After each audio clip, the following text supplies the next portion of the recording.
Tama ba na na mag-isip ang mga taong bayan na ang tanong, nasa martial law na ba tayo? Ito, panoorin natin. Yan o. Sa airport po yan. Davao International Airport. Ayun, nakasulat. Mantagin nyo yan. Parang mga ano yan eh. Parang mga, dati ginagamit lang nila yan sa mga makabayad black eh. O diba? Ngayon, gagamitin nila yan laban sa Pangulong Duterte. Ganun ba yun? Tanong lang. Mantakin po ninyo yan mga kareaksyon. Hindi lang daw po sa Davao. Sa airport sa Davao nangyayari yan. Narinig ko rin sa Clark Field. Meron ding mga ganyan. Hindi po confirm yun ha, pero may nagsabi sa akin. Hindi ko alam kung totoo o hindi. Pero yan mga kareaksyon. Sa Davao International Airport yan. Ayun o. Full battle gear. Paano nyo ipapaliwanag yan? Anong gagawin ng mga Di ba mga kareaksyon? Kaya dito mga kareaksyon, ang tinatanong ng taong bayan, tinatanong ng taong bayan, nasa martial law na ba tayo? Alright, Reaction TVPS nagbabalik. Reaction. Napakaganda po ng mga pag-uusapan natin ngayon mga kareaksyon. Mantagin po ninyo, marami po nagtatanong sa ating mga kababayan, nasa martial law na daw po ba tayo?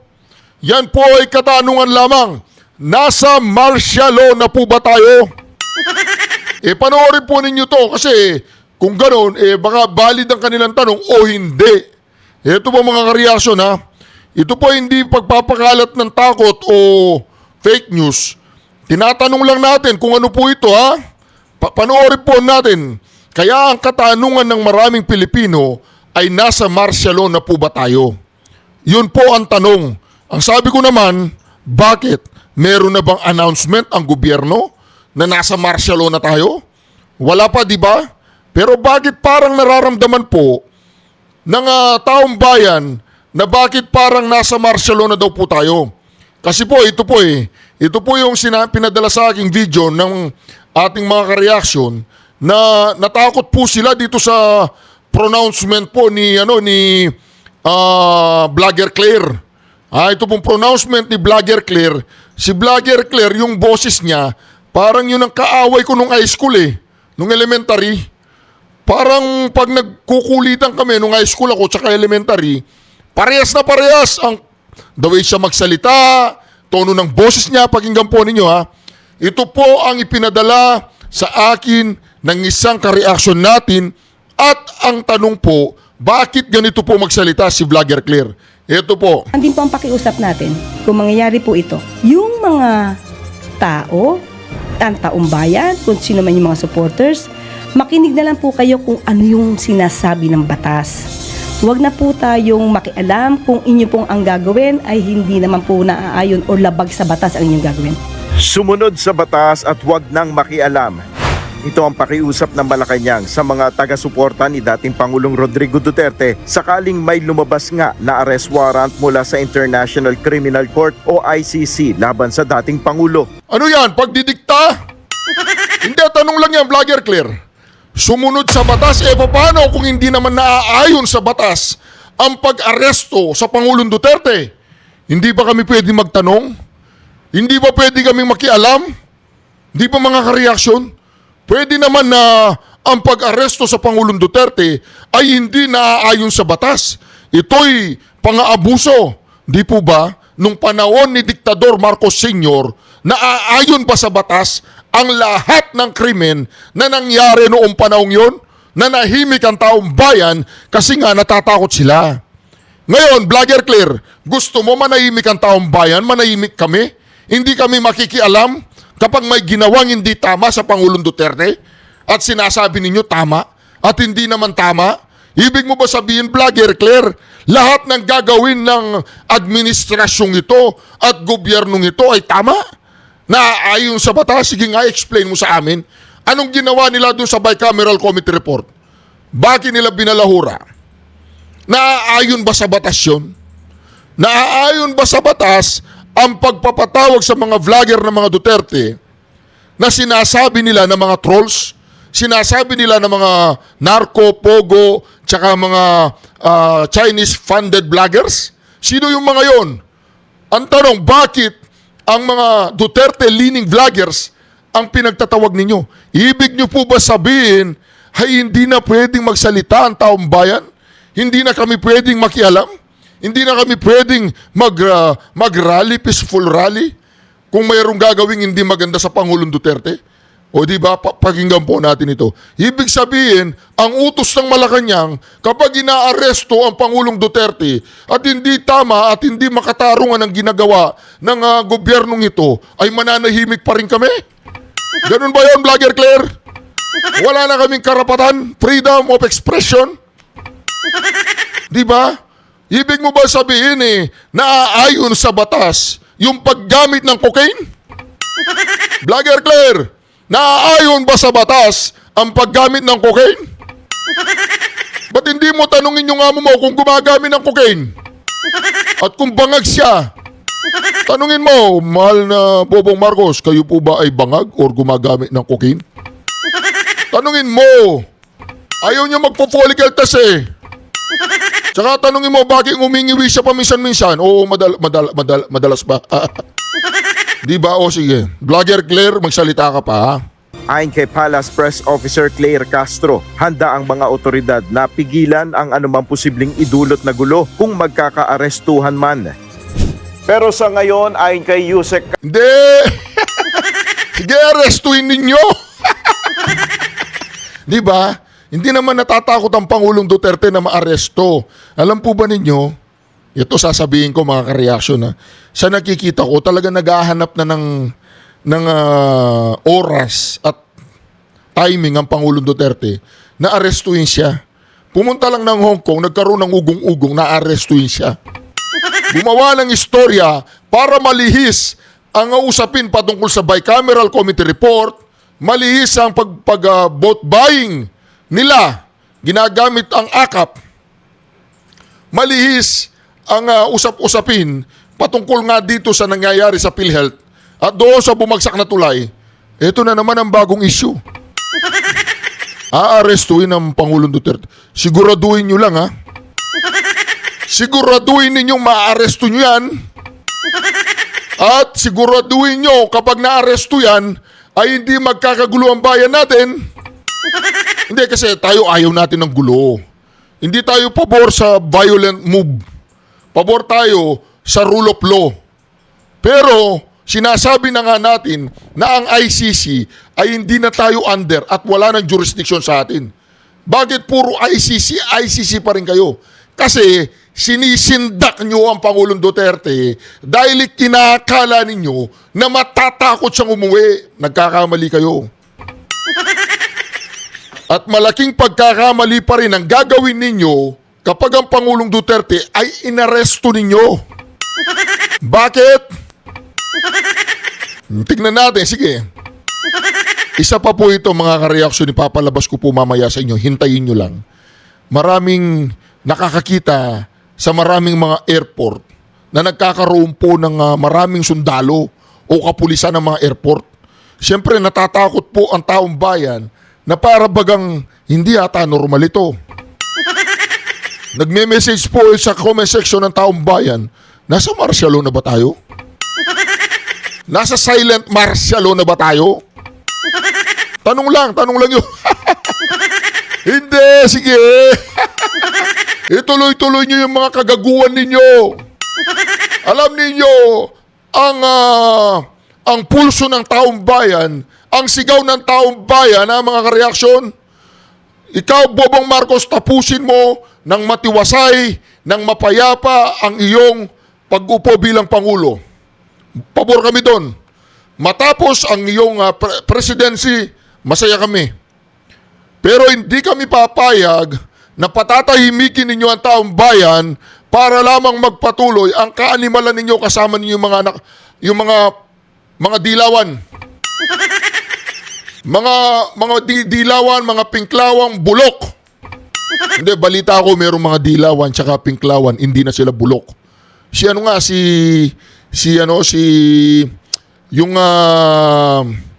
attorney Commissioner Guanzon. Balita ko, pinapangampanya pa niya si Kibuloy eh. Balita ko lang, feeling ko magiging Duterte supporter na siya. Feeling ko magigising na si Madam Guanzon. Di po ba mga ka-reaction? Nararamdaman naman natin kay Madam Guanzon na siya ay talagang dito na siya sa atin. Kaya lang, siyempre, alam nyo naman, di ba? Daan-daan lang, Madam Guanzon. Daan-daan lang. Welcome ka dito, ma'am. Alam namin isa kang matinong tao. Alam namin ikaw ay isang dilawang hindi bulok. Pero maraming dilawan dyan, mga bulok. Kinakain nila ang kanilang mga suka. Ha? Isinuka nila si Bobong Marcos at kinakain ng mga animal ang kanilang mga suka. Di ba Sharon Cuneta at saka si Kiko Pangilinan, meron pa silang pa-pechor-pechor? Di po ba mga ka-reaction? O, tuloy Castro, wala pang natatanggap na anumang impormasyon ng Malacanang ukol sa umano'y red notice ng Interpol laban Sige! kay dating Pangulong Duterte. Wala pa po tayo natatanggap na anumang communication. Hindi ko alam no? Wala na ba kayong ibang makitang... Wala na ba yung ibang makita? Ito talaga ang pinakikinggan namin araw-araw? Ito talaga ang pinakikinggan natin araw-araw sa lahat ng mensaheng nang gagaling kay Bobong Marcos? Siya talaga, binabayaran natin yan. Anyway, with all due respect, sige, bibigyan ka namin ng tinatawag nating,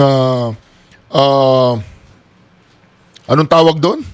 Yung, bibigyan natin siya ng tinatawag na, nakalimutan ko tuloy yung terminology na yun. Hindi ako nag-aral nung tinuro yun, hindi ako nag-aral.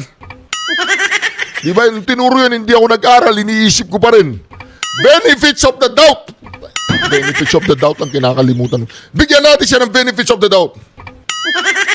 Tungkol sa red notice at nakausap din po natin si ASEC Nico from the DOJ at as of now tinitignan din po nila ang kanilang mga records. As of now wala pa po natatanggap na anumang communication patungkol siya. Nakita ko na nakipag-away ito eh. Nakita ko na sa isang video. Nakipag-away siya. Oo, palagay ko may kaso, lawyer siya doon. Nakipag-away talaga, parang palingkera. Ay, sorry. Parang palingkera. Hindi.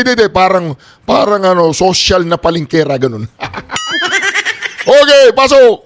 Iginiit rin ng Malacanang na nananatili ang posisyon ni Pangulong Ferdinand Marcos Jr. na hindi makikipagtulungan ang Pilipinas sa ICC. Hindi makikipagtulungan ng Pilipinas sa ICC, hindi kayo tumitigil na ICC ng ICC. Ipa-aresto nyo kasi. Ipa-aresto nyo, uuwi na. Tumawag na sa akin ng Pangulong Duterte. Uuwi na, huwag kayong magalala. Punuin nyo ng mga pulis, ang mga airport, tapos arestuin ninyo. O yun na, beginning of the year na yun. Tignan natin. Ngunit ayon kay Yusek Castro, kung ang kahilingan ng ICC ay idadaan sa Interpol, walang magagawa ang pamahalaan ng Pilipinas kundi ang sumunod. Handa naman po ang law enforcement agencies natin kung ano po ang sinasabi ng batas. Alam mo, Madam Claire, tanong lang to hindi ka ba nagkaroon ng nervous breakdown? Hindi, tanong lang with all due respect, may mga kamag-anak din akong nagkaroon ng nervous breakdown. Di ba? Parang pares kayong magsalita, ganun. Hindi, tanong lang mama. Tinatanong ko lang. Kasi kung nagkaroon ka ng nervous breakdown, ay ingat ka lang kasi masyadong stressful ang trabaho dyan. Concern lang kami sa'yo Minsan kasi parang nagkakaroon ka ng nervous breakdown. Mantagin mo, pinagbintangan mo ang Pangulong Duterte na na nagtatanim ng ebidensya. Kung kinakailangan po na iserve yung warrant of arrest because of the request of Interpol. Let's say, lawyer ka. Debate tayo, sumagot ka. Gusto ko sa susunod na sumagot ka. Example, dinagip siya ng Interpol. Sino ang lilitis? Sino ang lilitis sa kanya? Ang Interpol, hindi naman judiciary body ang Interpol Di ba? Law enforcement ang Interpol, di ba? Sino ang lilitis ngayon? International Criminal Court? Putangin ang yan. Bobo ka ba? Di ba hindi nga tayo parte ng ICC? Hindi tayo under sa jurisdiction ng ICC. Ngayon, huhulihin siya ng Interpol. Sino ang lilitis? 1+1 lang yan. Papaano uhuli ng Interpol yan at ipapahuli ng ICC kung ang mismong ICC ay wala naman jurisdiction sa Pilipinas? Mga gago ba yung Interpol? Mga gago ba yan sa'yo? O Interpol, tulungan nyo kami. Huliin ninyo yung si Duterte. Meron ba kayong jurisdiction doon? Wala, di ba hindi sila member? O bakit nyo kami inutusang hulihin yan? Pagkahuli namin dyan, kanino namin dadalin? Sa inyo? Eh wala nga kayong jurisdiction dyan. Kanino namin dadalin? Mga... Lawyer yan, ako hindi ako lawyer. Di ba? Kapag sinabi ng korte sa Pilipinas, nagpalabas siya ng warrant of arrest ang korte, lilitisin siya ng korte. Merong judiciary body ang lilitis sa atin. Pero, correct me if I'm wrong, Madam Clear, pagkahuli sa Interpol, inuli siya ng Interpol, putang ina, sinong lilitis sa kanya? Ang ICC. Ibig sabihin, lahat ng ICC, bobo yan. Lahat ng mga nandun, lahat ng mga judge sa ICC, mga bobo. Nililitis nila, wala namang jurisdiction. Wala naman silang jurisdiction doon sa nililitis nila. Ano ba naman yan? Niloloko ninyo yung mga sarili. Ano man po ang mangyayari, basta po nasa legal, gagawin po yan ng pamahalaan. Sa ngayon, hindi iniisip ng Malacanang ang posibilidad na pagtakas sa batas ng dating Pangulo. Kasunod ito ng pag-alis patungong Hong Kong ni dating Pangulong Duterte nitong weekend para sa isang Thanksgiving rally. Kasabay ng isyung may lumabas umanong arrest warrant mula sa ICC laban kay Duterte. Pumunta lang ng Hong Kong, tumakas na. Meron bang tumakas na nagbumura siya dyan sa stage? Hindi naman siguro papayagan ng Hong Kong government na may fugitive doon sa kanyang bansa. Hindi po ba mga ka-reaction? Paano kinakaba ng mga animal na lilitaw ang katotohanan na ang mga Duterte ay talagang inihiling ng taong bayan ng buong mamamayang Pilipino na bumalik ang mga Duterte. Pabor po ba kayong bumalik ang mga Duterte? Eh mag-comments ka sa comment section kung pabor ka. At kung hindi ka pa nakakapag-subscribe, ay mag-subscribe ka na kung pabor kang babalik ang mga Duterte. Dahil sa channel na ito, eh talagang pure Duterte tayo dito. Di po ba mga reaction? We cannot conclude that there is this propensity on the part of former President Duterte that he would escape, considering he was the one who asked for this. Bakit? Sinabi niya sa Quadcom hearing, handa siya harapin ang ICC. Ba't ganyan ka magsalita, ma'am? Di ka ba pwede magsalita na may pagka-formal? Akala ba lagi ka nagbablog? Ma'am, binabayaran ka namin dyan, ayusin mo naman ang trabaho mo. Nel Maribuhok, UNT. Di ba mga ka-reaction, kung magsalita siya, akala niya nasa palengke siya. Akala niya nagbablog siya lagi. Eh kahit ako magsasalita dyan sa Malacanang, medyo meron ganito magsasalita. Alam po ba ninyo mga ka-clear? Ito po mga ka-reaction, papalabas ko po sa inyo kung bakit inaakala ng mga tao ay nasa martial law na tayo. Panoorin po ninyo ito at mag-reaction po kayo ha.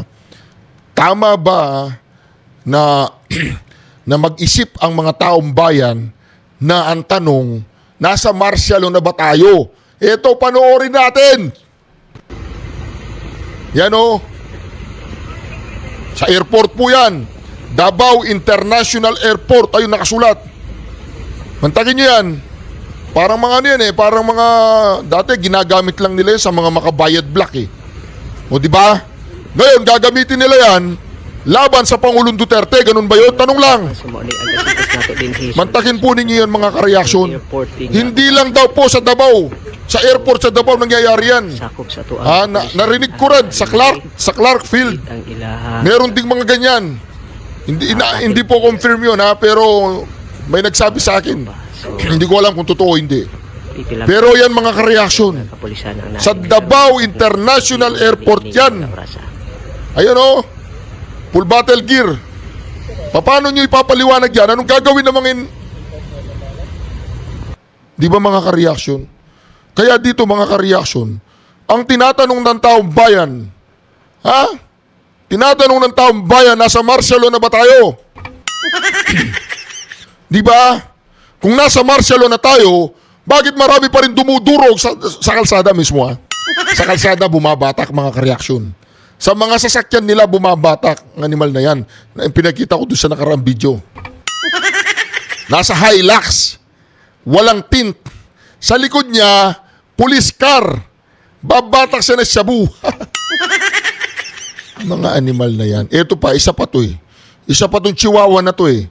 Chihuahua ano? Ito po mga ka-reaction ha. Ito ang pinakamalupit dito. Hindi si chihuahua. Ito, tingnan po ninyo to mga ka-reaction. Ito ang pinakamalupit dyan mga ka-reaction na yan. Ano sabi dyan? Pinaiimbestigahan, ayan po, basahin po natin ha. Sabi po dyan, ayan o, nilakihan ko. Pinaiimbestigahan na umano ng Commission on Election ang ulat umano ng vote buying na nangyari sa pinakahuling campaign rally na ginanap sa Hong Kong. Putang ina. Wala ngang merienda ang mga tao dyan. Wala ngang pagkain ng mga tao dyan, vote buying pa. Nakarating sa full body ang report mula sa mga kumakalat na impormasyon mula sa social media kung saan mayroong kapalit na halaga ang pagboto sa buong senatorial slate na nangangampanya roon. Yan po ay kailangang i-verify ng mabuti sapagkat mahirap at baka tayo ay makuryente. Baka may fake news. Napakahirap ng misinformation at disinformation sa kasalukuyan ayon kay COMELEC Chair George Garcia. Oh, salamat naman. Salamat naman COMELEC George Garcia. At medyo nagkaroon ka ng takot at nakukuryente ka. Di ba mga ka-reaction? By the way, tanungin ko lang si George Garcia.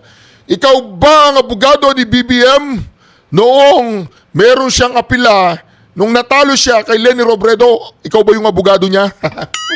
Doon sa kanyang electoral protest?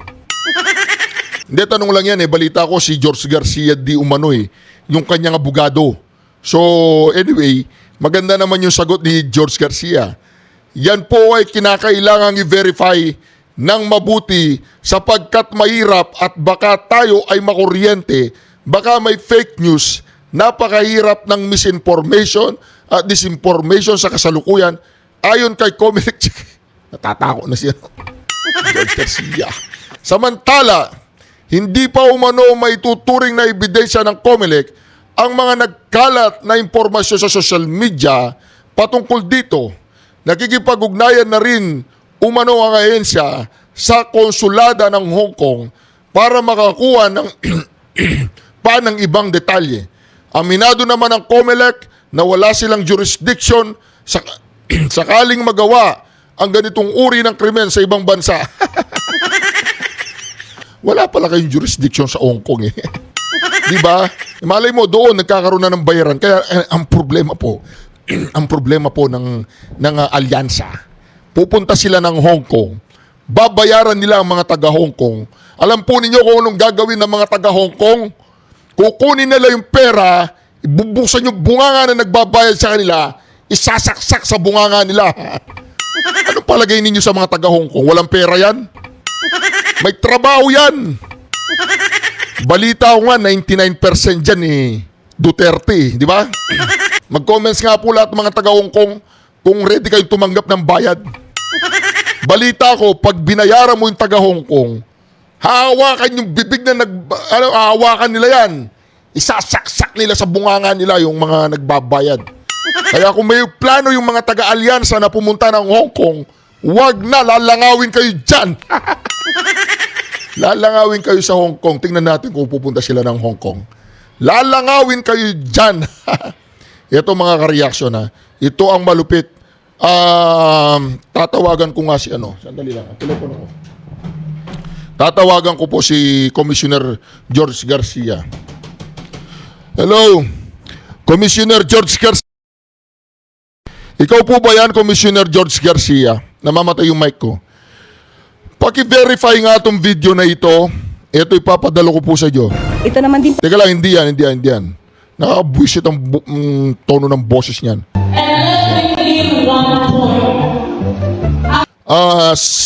Commissioner George Garcia, pag-verify nga itong video ni Luis Tro. Si Luis Tro, yung asawa niya, tinago niya. Nung di umano, may kasong panggagahasa. Oo, yung pogi kasi yung asawa niya. Oo, meron nagsasabi na ng rape, ganun. Hindi ako sure Hindi ako sure. Parang ganun ang kaso niya, hindi ako sure.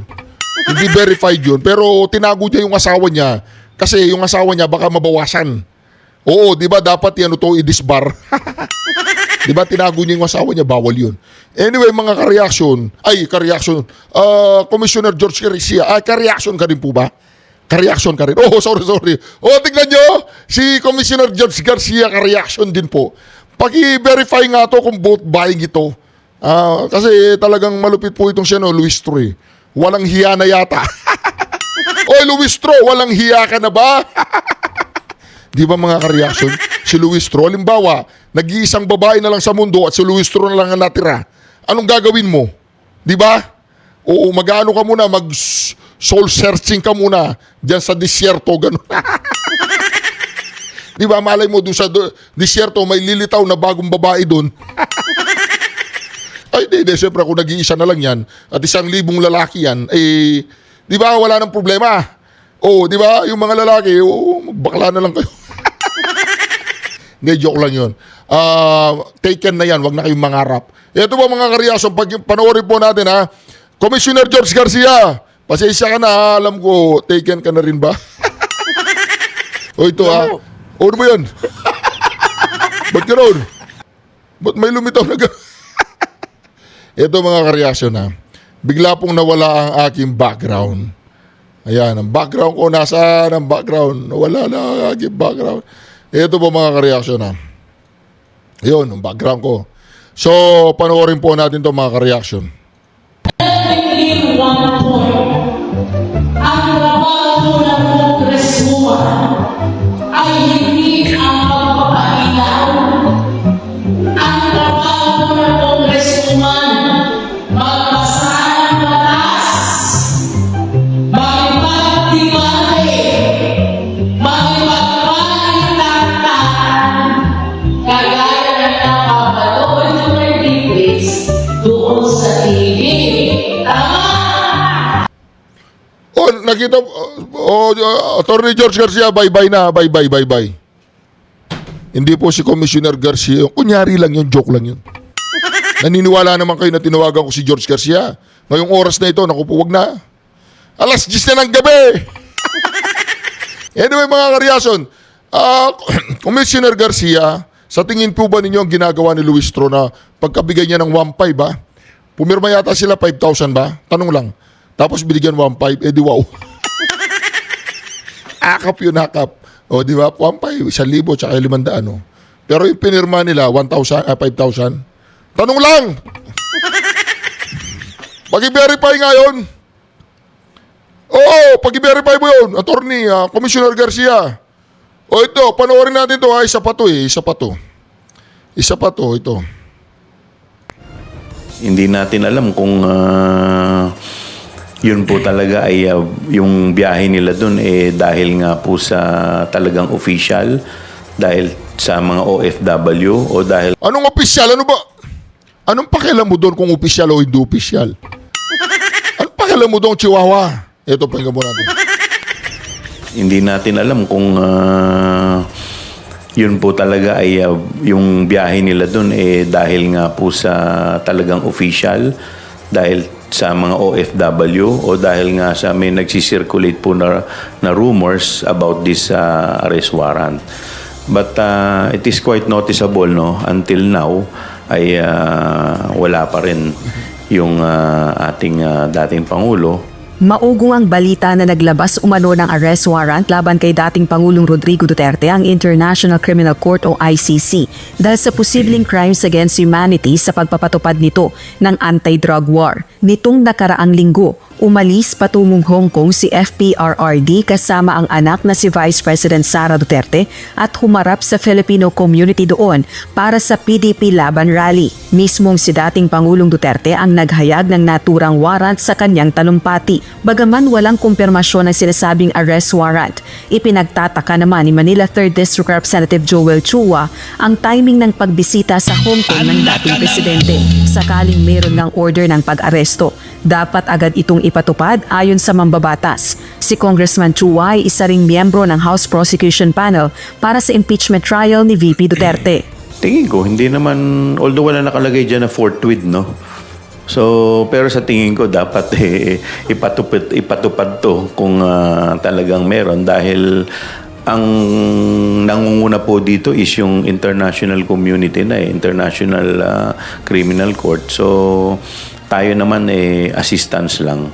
Para naman sa Makabayan Bloc lawmaker na si Kabataan Party List Representative Raul Manuel, walang puwang ang dynastic political deals at anay VIP treatment kung sakaling may ICC warrant. Giit ni Manuel, tulad ng impeachment ni VP Duterte, hindi dapat nahahaluan ang pamumulitika ng mga dinastiya ang usapin ng hustisya.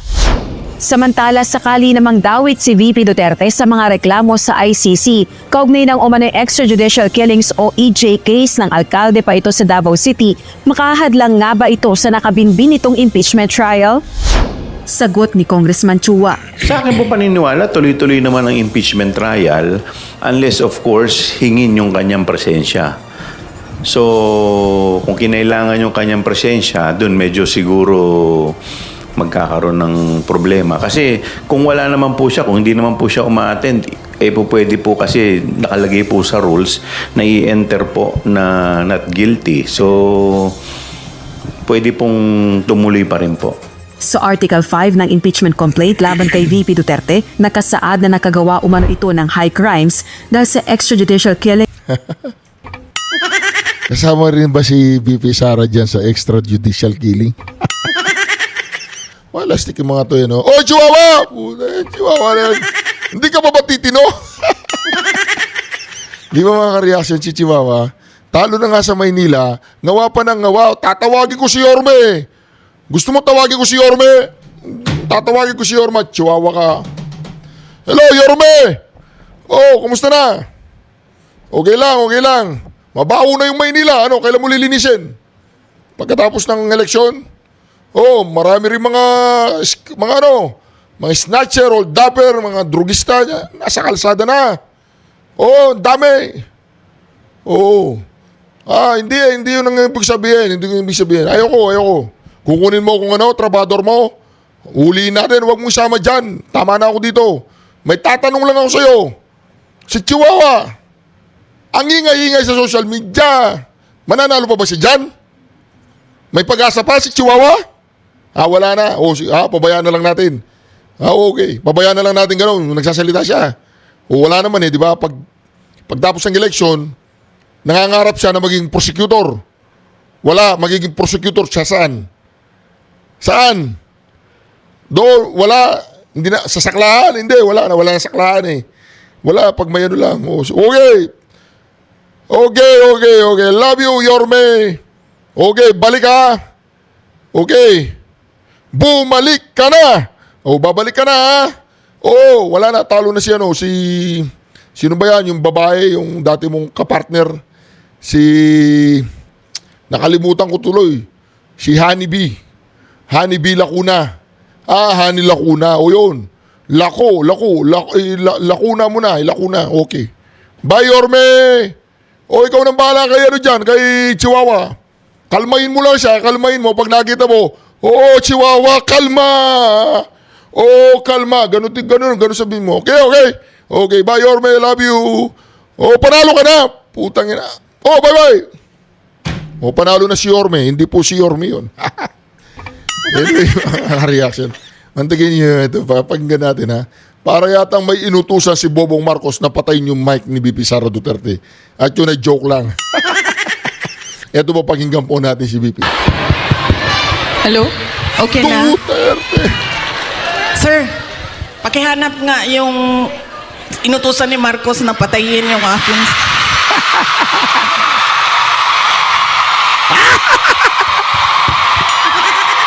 Yan po ang kinatatakutan ng mga Marcoses at mga kampon ng kadiliman na makita ng taong bayan ng suporta ng mga, ayan, yung mga tao sa Hong Kong, sa buong Pilipinas. Ganyan din ang nararamdaman.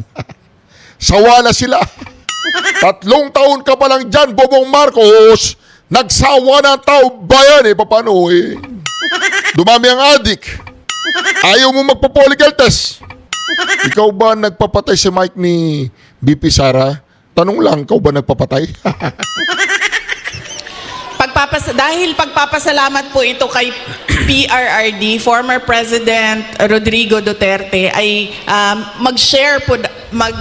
share ako sa inyo ng aking pagpapasalamat sa kanya. Medyo mahaba itong kwento na ito, so mamaya nyo na singilin yung mga suspension order ninyo. Alam nyo, isa lang. Sa lahat-lahat siguro ng pagmamahal or generosity ni former President Rodrigo Duterte, isa lang ang stand out. Nag-iisa lang ang lagi kong pinagpapasalamat sa Diyos na ginawa ni Tatay Digong, ni former President Duterte sa akin.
Hello?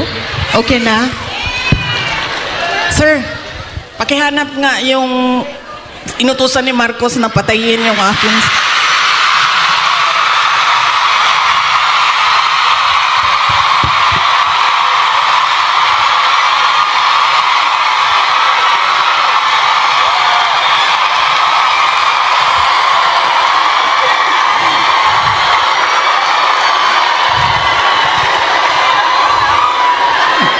Yan.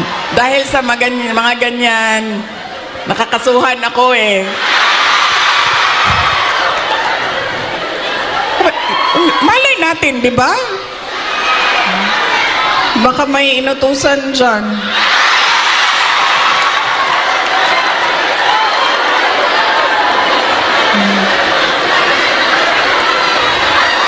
Okay. Isa lang. Paulit-ulit yan pag napapaisip ako sa tatay ko. Binigyan halaga niya at inulit-ulit niya sa akin ang kahalagahan ng edukasyon. Hindi niya ako tinigilan. Alam nyo, si PRD, yun pong mga nasa harap, kailangan nyo po umupo kasi hindi makakita yung nasa likod. Hindi siya tulad ng tatay ninyo na malambing, mapagmahal. Hindi ganyan ang tatay ko. Ang tatay ko galing siya sa generation na laging galit. Diba?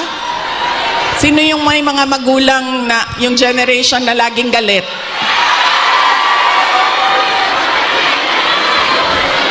Yan. Galing dyan ang generation. Galing dyan ang tatay ko sa generation na yan. So, lagi siyang galit. So, sa akin, maalala ko, sinabi niya talaga sa akin, paulit-ulit habang ako ay lumalaki. Ikaw, sabi niya, hindi ka tao sa paningin ko. Napaisip ako noon, 'di ba? Sabi ko, pusa o aso? Sabi, hindi ka tao sa paningin ko kung hindi ka abogado o doktor.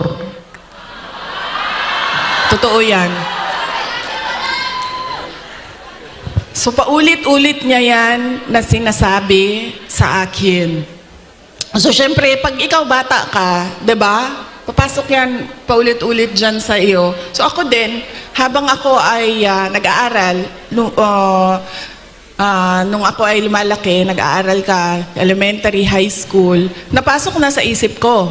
At 4 years old hindi ko alam, baka sa tiyan pa lang sinasabihan ako ng tatay ko, ikaw, hindi ka tao. O hindi ka... Kasi 4 years old pa lang, sa yearbook ko, ng kindergarten, nakalagay doon, I want to be a pediatrician. Alright. Itutuloy po natin ito mamaya sa susunod na video, ha? Yung I want to be a pediatrician. Pero totoo kaya na may inutusan si Bobong Marcos na patayin yung Mike? Si Mike. Hindi si Mike Abe. Buhay pa ba yun? Buhay pa? Nagbablog pa ba yun? Nagbablog pa yung si Mike Abe? Oh, yung matandang ano. Anyway, mga ka-reaction, maraming salamat sa inyo muli sa pagsama niyo sa akin napakaganda reaction video na ito. Kung hindi ka pa nakakapag-subscribe, subscribe ka na mga ka-reaction para hindi ka mauli sa mga napakainit na mga reaction natin dito sa ating Reaction TVPH YouTube channel natin, mga ka-reaction. God bless you all. Shukran. Duterte. Duterte. Duterte. Duterte, Duterte, Duterte, Duterte, Duterte,